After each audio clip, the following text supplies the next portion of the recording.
नमस्कार, मी पंजाब डक. आज आहे 4 जून 2026. शेतामध्ये तर या ठिकाणी येऊन शेतकऱ्याला एक अंदाज जाणार आहे. आजच्या कंप्लीट 4-5-6 म्हणजे 4 दिवस पाऊस राहिलेला आहे. ज्यांची कामं असेल तर तुम्ही रोटायटर करून घ्या. राज्यामध्ये मात्र मी पहिल्यापासूनच म्हटलं होतं 7 ते 14 मध्ये राज्यात मान्सूनचा पाऊस येणार आहे. तर केरळला देखील मान्सून सक्रिय झाला आणि पुढं प्रवासाकडे निघालेला आहे. त्याच्यानंतर आता ते महाराष्ट्राकडे येणार आहे. मात्र 7 तारखेपासून काही भागात 7ला सुरुवात होईल, दक्षिण महाराष्ट्राकडे पुन्हा 8ला पुढं सरकल, 9ला पुन्हा आणखी पुढं सरकल, असं सरकत पुढं सरकणार आहे. म्हणून हा अंदाज सर्व मग 14पर्यंत महाराष्ट्राच्या बऱ्याच भागामध्ये मान्सून दाखल होईल, म्हणून हा अंदाज लक्षात यायचा. म्हणजे सांगायचं झालं तर 7 तारखेपासून ते 14 तारखेपर्यंत राज्यात बऱ्याच भागामध्ये मान्सून व्यापलेला दिसेल, म्हणून हे देखील लक्षात यायचं. पण राज्यात काय झालं की बराच प्रसार माध्यमातून म्हणतात की यावर्षी दुष्काळ पडणार आहे. तर तुम्हाला सांगतो, दुष्काळ वगैरे काही पडणार नाही. पाऊस थोडाफार कमी राहील, पिकं चांगले येतील.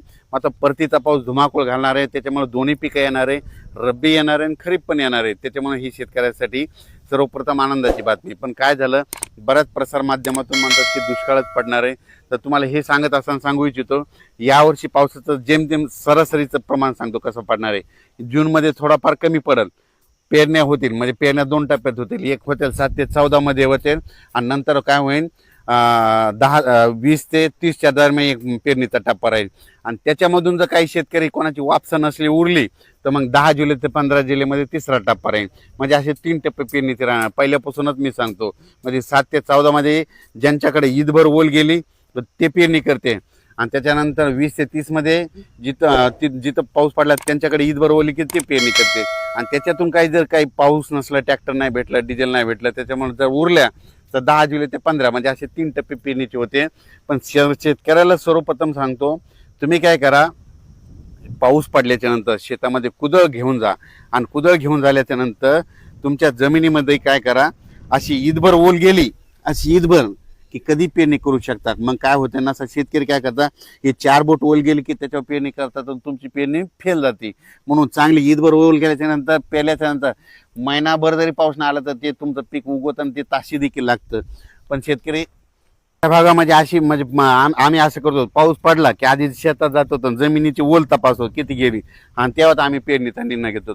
म्हणून माझं म्हणणं, शेतकऱ्यांनी पेरणी करत असताना स्वतःचा निर्णय स्वतःच घ्या. स्वतः शेतकरी खूप हुशार असतो, कारण की त्यांना आतापर्यंत त्याची जीवनच शेतीवर, म्हणून त्यांना पेरणी करायची की नाही ते ठरवतो. म्हणून हे लक्षात घ्यायचं. त्याच्यानंतर काय झालं की आता हे जे पाऊस आहे 7 तारखेला काय होईल, सुरुवात मात्र इकडून दक्षिण महाराष्ट्राकडून होईल. म्हणजे कोल्हापूर जिल्हा, सातारा जिल्हा, पुणे जिल्हा, त्याच्यानंतर इकडं अहिल्यानगर जिल्हा, बीड जिल्हा, धाराशिव जिल्हा, लातूर जिल्हा, परभणी जिल्हा, नांदेड जिल्हा, ह्या पट्ट्यामध्ये काय होईल, दक्षिण भागाकडून यावेळेस पाऊस येणार आहे.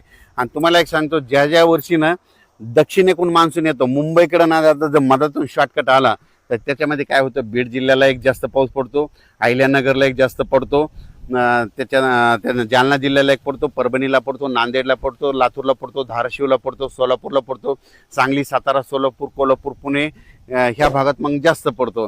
पण हे जे पाऊस जर मुंबईकडून तिकडे गेला तर मग ते काय होतं, उत्तर महाराष्ट्राकडे जास्त पडतो. आणि हे जे बीड जिल्हा, लातूर जिल्हा, धाराशिव जिल्हा, अहिल्यानगर ह्या भागाला कमी पडतो. पण यावर्षी ह्या बीड जिल्ह्याला, अहिल्यानगरसाठी खूप आनंदाची बातमी, यावर्षीमध्ये दक्षिणेकडून मान्सूनमध्ये येईल. आणि पुढं न जाता मधातूनच कट हाणल्यामुळे काय होईल, तुमच्या भागाची पेरणी लवकर लागेल. त्याच्यानंतर परभणी जिल्ह्यात देखील काय होणार, हे पाऊस काय होणार, असा खालूनच म्हणजे दक्षिणेकडून असा पुढं सरकत येणार आहे. आणि ते फक्त काय होईल, थोडा नंदुरबार जिल्ह्यासाठी, धुळे जिल्ह्यासाठी थोडाफार कमकुवत राहील.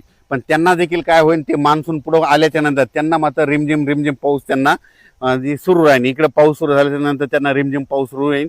आणि त्यांच्या रिमझिममध्ये जर ईदभर वर गेली तर ते शेतकरी पेरणीचा ते निर्णय घेतील. करायला परत एक सांगतो, आमची इकडे परिस्थिती कशी, आम्ही ईदभर बोल गेली की पेरणीचा निर्णय घेतो. आपण आपलं जसं तुमच्या भागात कसं करतात तुम्ही तुमचा निर्णय घ्या. आणि पेरणीचा आम्ही पाऊस येण्याचं, पाऊस कसा येणार त्याचं काम सांगू, आणि तुम्ही तुमचा पेरणीचा निर्णय स्वतः घ्या. आणि बियाणे निवडत असताना आपल्या नातेवाईकाला, आपल्या स्वतःच्या अनुभवानुसार कुठं आपण स्वतः डोळ्याने पाहिल्यानंतर त्या बॅग निवडल्या तसेच बियाणे निवडा.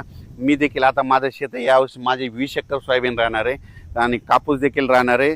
आणि यावर्षी जवळपास 30 एकर शेतामध्ये कापूस देखील आहे, सोयाबीन देखील मी पेरणार आहे. आणि पेरणी करत असताना तुम्हाला त्याचा व्हिडिओ देखील देणार आहे. आणि कापूस मी ज्या धूळ पेरणी करणार आहे त्याचा देखील तुम्हाला व्हिडिओ देणार आहे. मी माझं कसं स्वतः निर्णय घेतो, तुम्ही तुमचे स्वतः निर्णय घ्यायचे शेती करत असताना. अचानक वातावरण बदललं तर उद्या एक लगेच मी शेतीला जाईल. धन्यवाद.